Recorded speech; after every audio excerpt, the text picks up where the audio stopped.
Hey, what's going on YouTube? So we finished this box of nickels. This is the one we did during the live stream. We found quite a few oldies. We had a few rolls left and I went ahead and opened those. And I'm going to show you just what all we found.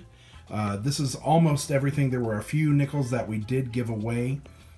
So some of those are not included in this box. But overall, we did really, really well. So let's go ahead and start us off in the 30s with this one right here, which is a 1939. Let me see if I can get that to focus there. There we go. 1939, and that was a Philadelphia. And up next, we have a 1940. Then we had a 41. Let's see, what is that? That one is also a 41. A 46, a 46, another 46, and a 47.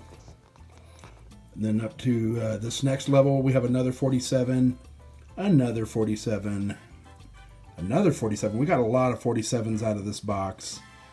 Another one, there's a 49, a 48. Then we're going to go up into the 50s. We have a 52. 50, I believe that's a 53, a 54, a 54, a 56, and a 56. And actually, we had quite a few of these that were S mint marks. So I got to double check. I know a couple of them were actually kind of lower mintages. I think it was the 54 that we had a couple S's on. I'll double check those. So then we're going to move up here to the top. This is some of the cooler finds that we found.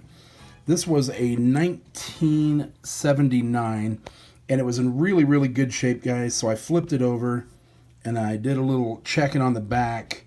And I know you can't see it from here, but this one almost had 5 steps.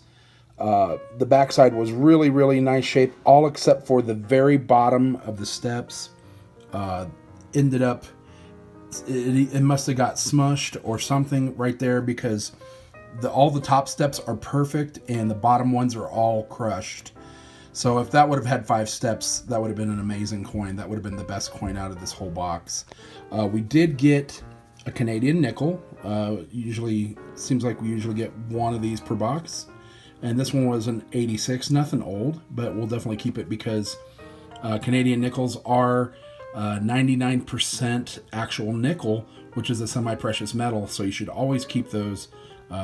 They're much more valuable because they're 99% nickel, and like I said, that's a semi-precious metal. And speaking of semi-precious metals, we got a silver out of this box as well. This was a 1945 Philadelphia, and the way you can tell if you have a silver nickel is right above the dome of Monticello. That building is Monticello. There's a giant P, D, or S. Normally your mint mark would be right next to the building, real tiny, but this is a much larger mint mark. As you can see, this one's Philadelphia, and that's how you can tell if it's silver. And they are actually 35% silver. And those the dates where you can find those wartime nickels are 1942, 1943, 1944, and 1945. But not all 42s are going to be silver. You're looking for these mint marks in particular. Those are the only ones that are going to be silver. So guys, I hope you enjoyed today's video. Make sure you give us a like, subscribe, share, post your comments down below. We'll see you next time, and as always, happy hunting.